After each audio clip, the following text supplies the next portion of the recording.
La Maison des Secrets, tome 2, le livre des sorts, chapitre 10. Olive était furieuse contre Morton. Elle refusa même de lui dire au revoir. Lorsque Harvey et lui entrèrent dans le tableau de Linden Street, elle regagna sa chambre sans un mot. En enlevant son pyjama mouillé, elle se prit les cheveux dans un bouton, ce qui empira encore sa mauvaise humeur. Puis, elle enfila une chemise de nuit sèche et se laissa tomber sur les oreillers. Hursley roula contre son visage. Elle le repoussa un peu méchamment.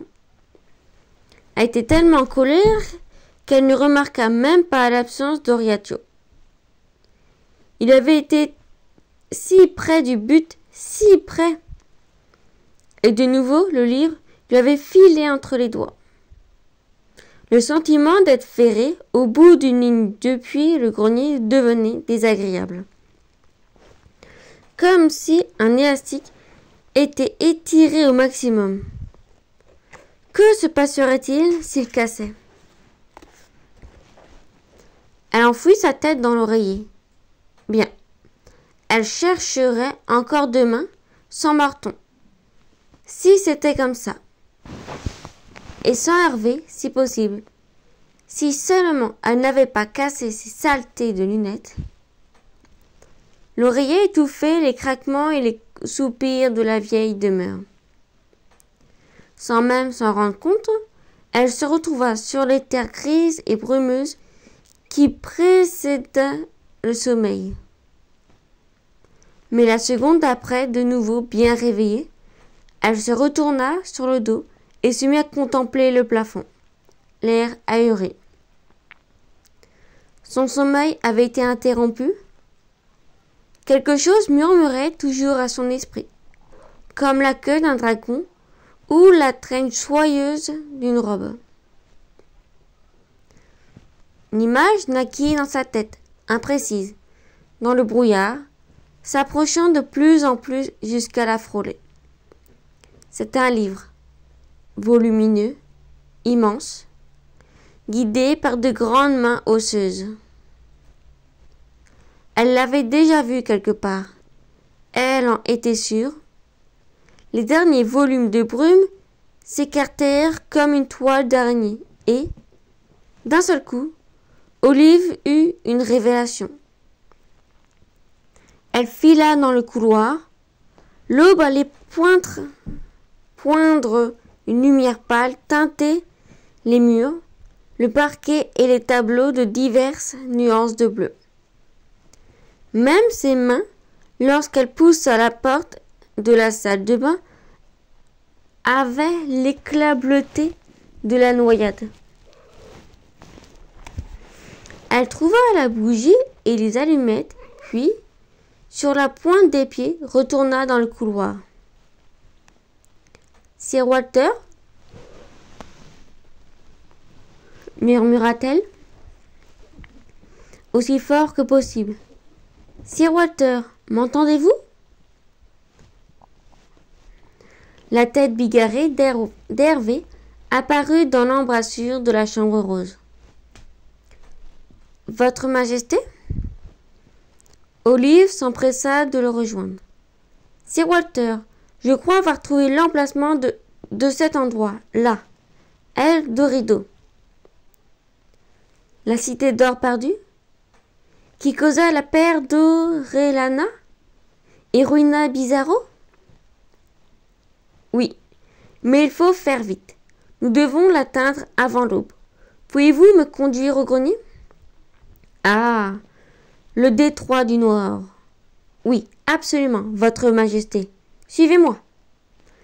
Et Hervé fit volte-face en fonçant dans les ténèbres.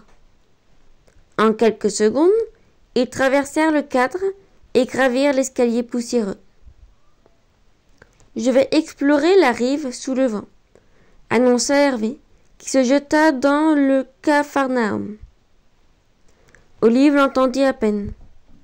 Le sentiment d'être guidée comme relié à un fil était plus fort à présent. Elle inspira profondément, leva sa bougie et traversa le parquet grinçant, couvert d'insectes, jusqu'au chevalet d'Aldous. Le drap qui le recouvrait était plein de poussière, sauf là où ses doigts s'étaient déjà posés. Elle éprouva un frisson d'excitation. Personne ne l'avait approchée depuis des années, personne sauf elle. Elle souleva le tissu, et dessous se trouvait le tableau inachevé qu'elle connaissait déjà. Elle tressaillit en le revoyant. Elle s'était efforcée de l'oublier, mais sa mémoire avait dû le ranger quelque part, dans le même tiroir enfoui, peut-être, où ses vieux numéros de téléphone se mêlaient aux règles de plusieurs jeux de cartes et à la recette de crumble aux pommes. De nouveau, elle toisa le tableau, le comparant à l'image qui avait parasité ses rêves. La peinture montrait l'intérieur d'une pièce bleue. Au premier plan, sur une table en bois, un livre couvert, tenu par des mains aux longs doigts osseux. Les mains étaient rattachées à des poignets, qui eux-mêmes étaient prolongés par de simples coups de pinceau, là où, si la toile avait été terminée, auraient dû se trouver les bras, ceux d'Aldous McMartin.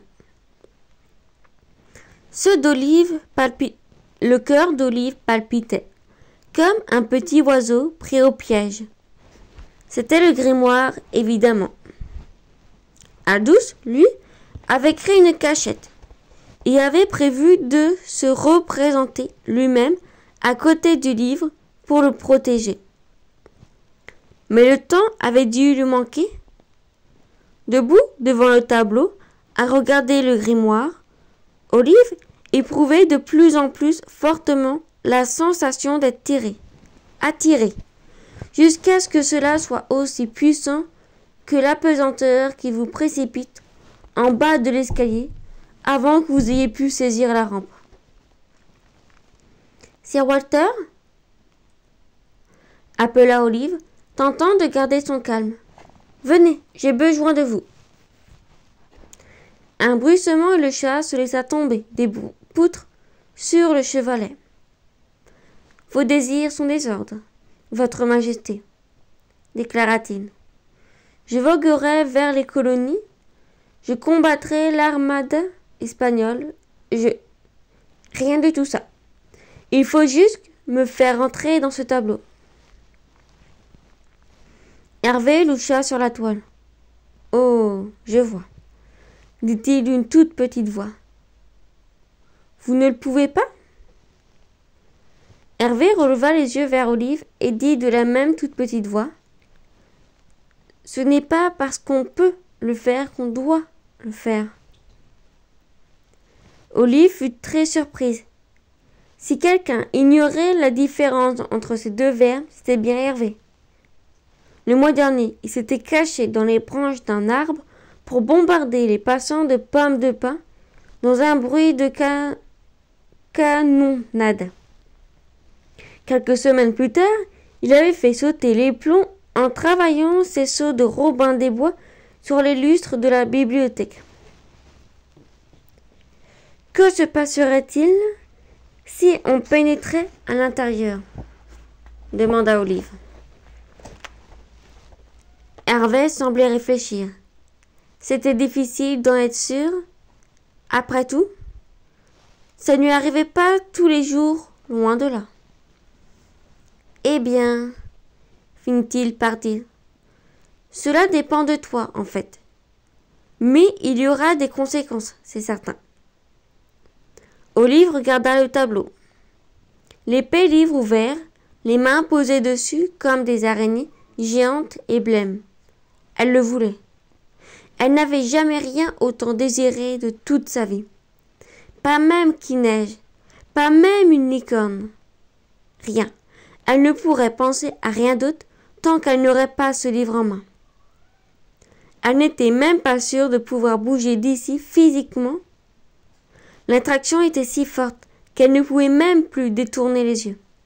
« Il me le faut, chuchota-t-elle. Hervé eut un petit hochement de tête résigné, presque triste. Mais Olive n'y fit guère attention. « Il nous faut un plan. D'ailleurs, j'ai une idée, » s'empressa-t-elle de dire, omettant de préciser que ce n'était pas son idée.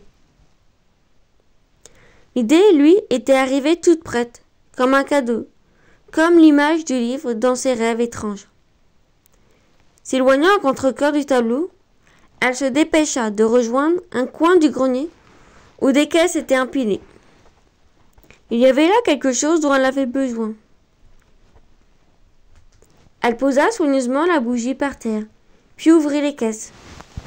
L'une après l'autre, lançant de côté de vieux draps, des journaux anciens, des cadres vides. Enfin, dans une malle un peu moisie, elle trouva un vieux album aux pages fragiles et usées. La couverture ne tenait plus que par une ficelle éliminée. D'habitude, elle aurait pris le temps de le feuilleter et de s'intéresser aux coupures de journaux, photogénie et publicité d'un autre âge. Mais à présent, elle était bien trop pressée. Elle se contenta d'en jauger la dimension, puis, d'une glissade, revint près du chevalet. « Je suis prête, allons-y. » Sans un mot, Hervé lui tendit sa queue et se laissa tomber dans le tableau. Immédiatement, les mains s'animèrent, quittant les livres pour palper en vain les bras absents. Olive frissonna, mais elle ne lâcha pas le chat et le suivit dans les tableaux. Les tubes de peinture, depuis longtemps inusités, faillirent tomber du chevalet. À l'intérieur, elle manqua de glisser sur la grande table en bois. La pièce était petite, encombrée, même s'il n'y avait rien d'autre que la table, le livre et les mains. Les murs bleus étaient nus, sans même une fenêtre. Aldous avait dû peindre cet endroit exprès, la cachette la plus sûre possible pour le grimoire, sur lesquels les mains étaient revenues se poser, frémissant comme des animaux qui perçoivent un changement d'atmosphère. Olive s'assit sur la table et inspira profondément. Puis elle ouvrit l'album et le posa tout contre le grimoire. À côté de fleurs séchées, brunies depuis longtemps, elle vit la photographie de deux fillettes qui se tenaient par le bras. Elles avaient les mêmes boucles et les cols en dentelle assortis. L'une était jolie, mais amère, très brune. L'autre avait les cheveux plus clairs, un petit sourire glacial qui semblait prêt à fondre. Olive les reconnut toutes les deux. En toutes petites lettres étaient notés Annabelle et Lucinda à 14 ans. Olive se mit à cogiter. « Plus tard !» cria une voix dans sa tête. Le grimoire, ce trésor qu'elle avait cherché si longtemps, qui pourrait tout changer, n'était qu'à quelques centimètres de là où elles étaient. Elle aurait presque pu le lire. L'attraction qu'il exerçait sur Olive était telle que même ses cheveux auraient pu flotter vers lui, comme sous l'effet de l'électricité statique. Entre les mains peintes, elle aperçut des lignes manuscrites, calligraphiées par quelqu'un qui n'avait jamais tenu un stylo à billes. Son cœur s'emballa. « Ok », murmura-t-elle au chat, qui ne la quittait pas d'une semaine. « Il faut que tu crées une diversion. Éloigne les mains du livre et je glisserai l'album à la place. Quand je dirai partez, on fonce, d'accord ?» Hervé dévisagea les mains comme si elles allaient lui sauter au visage. Il hocha la tête imperceptiblement. « Partez !»« En garde !» grogna Hervé, sautant sur l'adversaire. Toute griffe dehors. Qui ose se mesurer à Sir Walter Raleigh? Comme deux crabes géants, les mains se refermèrent sur lui, avant même de l'avoir touché. Olive sentit le grimoire lui sauter dans les mains, comme un chat ravi de rentrer à la maison après avoir essuyé une ondée. Elle serra très fort le vieux livre. Il était lourd, avec ses pages épaisses, sa reliure de cuir et ses angles usés par des années de manipulation, jusqu'à en devenir doux comme du velours.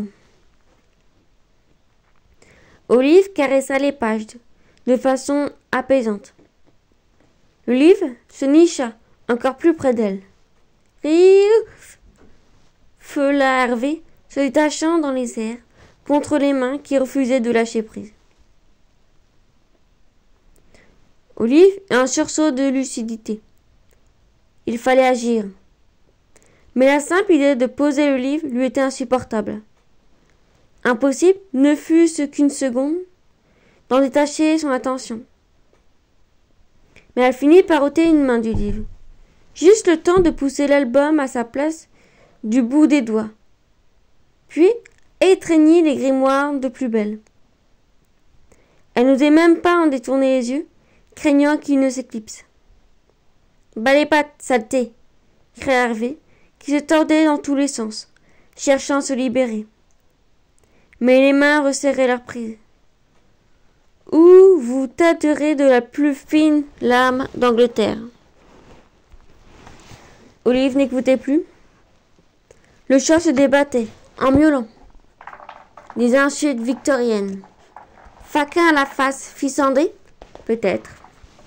Elle a caressé le grimoire. Sa tranche reliée de cuir était douce, comme vivante. Elle ne voulait plus jamais s'en séparer. Hervé prit du panique et mit un son étranglé. L'une des mains l'avait saisi au cou et serrait. « Majesté !» souffla-t-il. Olive poussa un soupir contrarié et détourna les yeux du livre, qu'elle cala sous son coude. Il se coula contre elle tel un aimant. « Ne bouge pas, Hervé !» ordonna-t-elle. Mais le chat, hystérique, n'écoutait plus. Il ruait, griffait, essayant de reprendre son souffle. Olive empoigna brusquement l'une des mains. La peau peinte froide se tortilla à son contact, comme un plastique plein de gelée, mais avec des os qui bougeaient à l'intérieur. Olive tint bon. Sa proie se contorsionnait, les doigts serpentaient entre les siens, cherchaient une prise. Olive réprima un cri et secoua les bras. La main fut projetée avec force contre le mur. Par terre, elle se retourna et partirent se cacher sous la table. Ses phalanges osseuses s'agitaient en toute vitesse. Sur la table, Hervé, allongé sur le dos, lançait des mots lourds. « Feu! Feu !» coinça-t-il. Olive coinça le grimoire sous son bras pour avoir les mains libres. Puis elle desserra les doigts qui étranglaient le cou du chat et jeta la main sur l'album. Alors celle-ci s'immobilisa, puis frôla les pages usées. L'autre main remonta sur la table et inspecta l'album à son tour. Olive reporta son attention au grimoire. Il était là, mais en sécurité, luisant doucement comme de la soie. « Partons, Hervé, » ordonna-t-elle. Hervé, encore tout déboussolé, secoua la tête. Olive lui attrapa la queue et ils regagnèrent le grenier. Une fois en sécurité, elle inspecta la toile. Les mains osseuses étaient toutes les deux repliées sur l'album, dans la position qu'elles avaient toujours eue. Elle serra les grimoires très fort. Son cœur battait contre la reliure, comme un point frappe à une porte. « Bien, Sir Walter, » murmura-t-elle, au chat qui haletait près d'elle. « Filons d'ici maintenant. Fin du chapitre 10. Les 9 autres chapitres sont actuellement disponibles dans la playlist La Maison des Secrets, tome 2, le livre des sorts. Si vous souhaitez découvrir la suite des aventures de Olive et Morton, n'hésitez pas à vous abonner et à activer la petite cloche pour recevoir la notification.